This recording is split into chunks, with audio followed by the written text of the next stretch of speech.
So pipes in the Plunks, we just have this basic one where we have this object that we're just going through and binding to. So we have items and a couple different things, and we're just using pipe to transform them. So it goes in one way and it comes out another way. So currency, percent, decimal, and my favorite, the JSON pipe.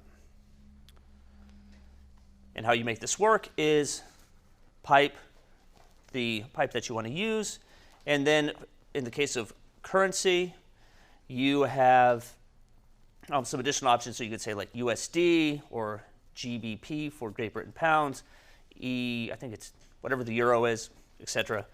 And also a number. You can set like a decimal place, and so on. So this is the built-in pipes, pretty easy to use. Documentation, read the options, you're good to go. Now creating a pipe, just unbelievably simple. So we're creating a pipe called reverse pipe. And we are going to implement pipe transform. So this is the interface that we're doing. So that's why you have this transform method here. And it takes a value. In this case, we're splitting, reversing, and joining. So this is just standard JavaScript. We're decorating it with the pipe decorator, and we're saying give this the name of reverse. And then from here, we're importing reverse pipe, forward string, pipe, reverse. You can see the results at the bottom, just mainly. So this is, there we go. Now it's a little higher up in the screen. I saw somebody kind of like, where is that?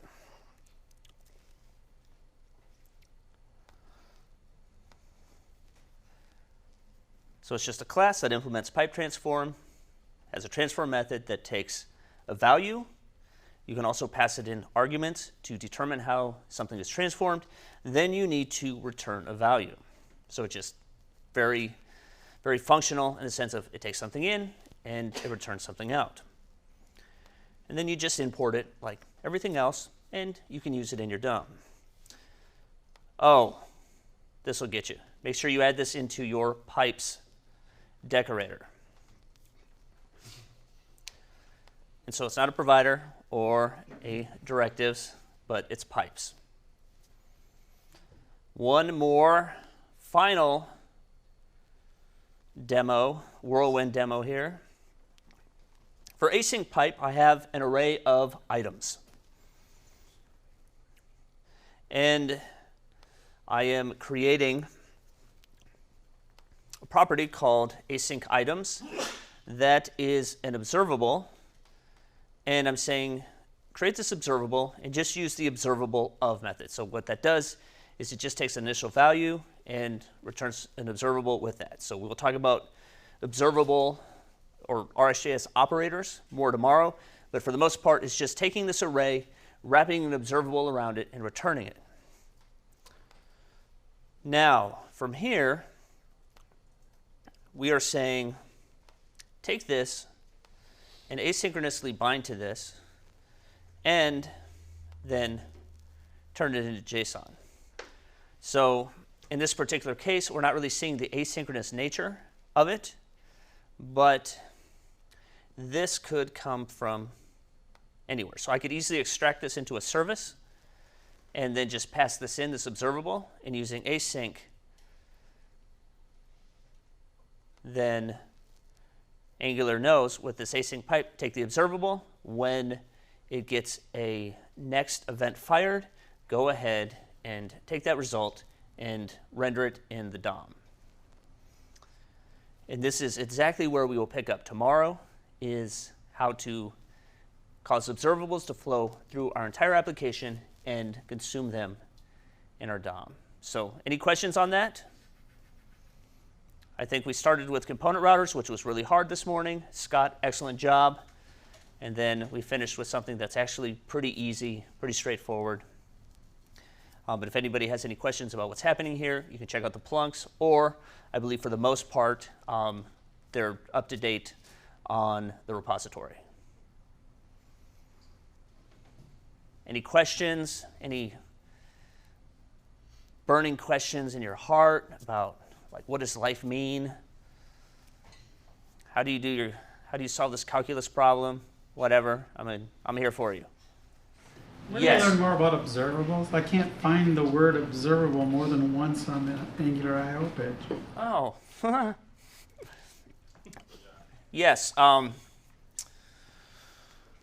appreciate the efforts of the Angular team and their documentation. I can say, as it is, it's 1,000 times better than the Angular 1 documentation was for the longest time. Oh, I'm getting there. Just hang on. Yes, so this is to learn observables, and this is why we did not have a standalone observables module in these 2 days, because the observable object itself is really, really boring. It just doesn't really do anything. It just next, error, complete. But where it gets really interesting is when you start to add in the reactive extensions. And actually, let me go to this. And so if you really want to start to dig into observables as it pertains to Angular 2, start learning the RxJS operators. And so this took me a little bit to kind of figure out what I was looking at. But for instance, this is the merge method, and you can actually kind of drag these around. And it just, all it's doing is taking these two, basically, collections, and it's just merging them together. Map is, or rather takes the stream, runs this operator on it, and applies this method. So it's just looping through and multiplying everything by 10. I think my wife is calling me. I gotta go.